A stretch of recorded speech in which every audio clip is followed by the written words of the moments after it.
Many devoted followers of the Beatles have long debated why the band chose not to go public with their split the moment John Lennon decided to leave.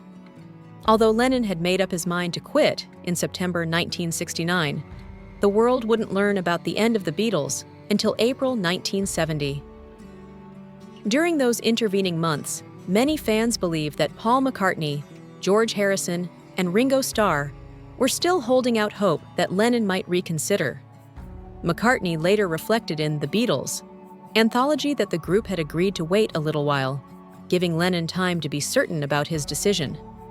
After all, both Harrison and Starr had also walked out temporarily during tense recording periods, Harrison during the Get Back Abbey Road sessions, and Starr during the White Album. On Reddit's r/Beatles forum, one fan reignited the discussion by asking why the band hadn't immediately gone public about Lennon's departure. Many commenters seemed to agree that the delay stemmed from uncertainty. No one knew whether Lennon's exit would be permanent. As one user noted, the same hesitation had occurred when Harrison and Starr briefly left. The band simply wasn't sure whether the breakups would stick. Another fan recalled McCartney discussing the matter on the Anthology Revisited podcast, explaining that the remaining three Beatles had given Lennon a few months to cool off, hoping he might return and the band could mend things.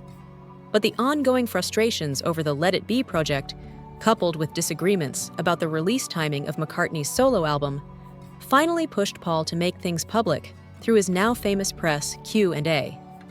Others suggested business motives also played a part.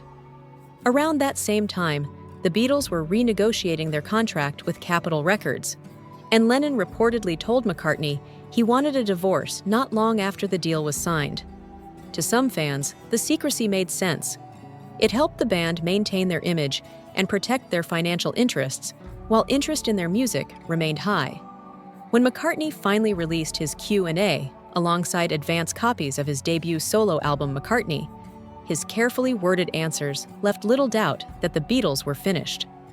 Though he never said it outright, the implication was clear, and fans immediately recognized it as an unofficial announcement of the band's demise.